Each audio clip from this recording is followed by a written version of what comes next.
More reports claim that Apple's iWatch won't see the light of day until December 2014.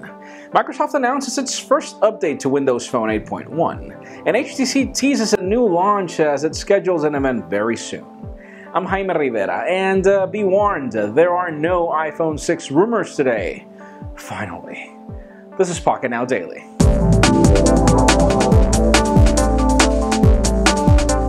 Yes, we do have a lot of official news today, starting with HTC. The company has just sent out press invitations for an event to happen in New York City on August 19th, and even though we don't have any specifics, there are a couple of things that we are waiting to see from HTC. Number one is a wearable, the One Wear, which the company has denied, but could be the case, or it could also be that we are getting the HTC One M8 for Windows, which is apparently a Verizon exclusive that we are waiting for. I'm just crossing my fingers for that option to dual boot the One M8 that I already have, but let's see how that goes.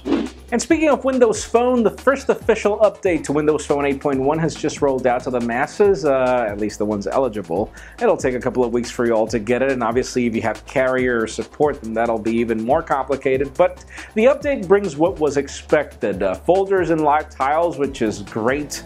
Finally, we get that option, and it's actually in a very intuitive manner and actually cool. You should see how it works. Links in the description for full details on everything that we get updated. There are some other enhancements in live tiles, etc.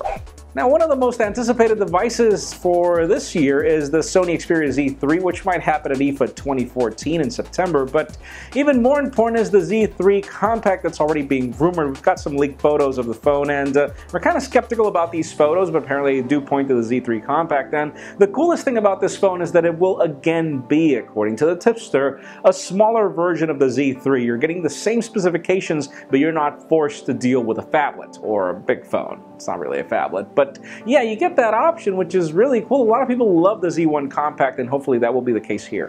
Now let's talk about Apple and specifically the iWatch. Those of you that are wondering exactly when we are getting this device, we've got some interesting tips that point to a launch in December. And if you remember yesterday, we were talking about the 5.5-inch iPhone 6 launching until December, and apparently the event used to announce this device will also be used to announce the iWatch. Apparently Apple might have to wait because of some supply restraints, manufacturing issues. We've got the whole details there in the links, but even more important, it could be that Apple might use either of its iPhone event in September or iPad event in October to make the announcement and then launch everything in December to create anticipation, which makes sense. They did it with the first generation iPhone, so let's see what we get. And finally, for the interesting news of the day, it seems that Samsung is a little worried with the performance and sales of its current smartwatch lineup. We do know that the company has not sold even 1 million smartwatches. This market is really stagnant at the moment, as people are kind of skeptical or probably just waiting for the iWatch. But other people are waiting for the Moto 360. We love that circular design, and therefore Samsung has decided to patent a circular display for its future smartwatch model,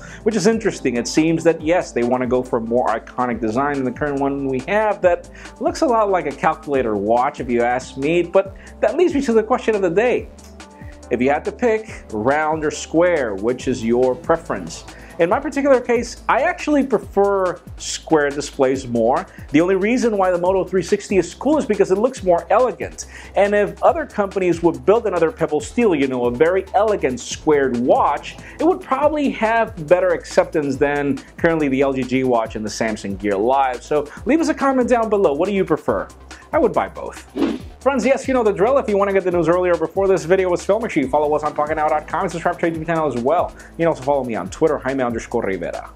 Please give this video a thumbs up if you like what you saw. I am Jaime Rivera. Thank you very much for watching. We'll see you tomorrow.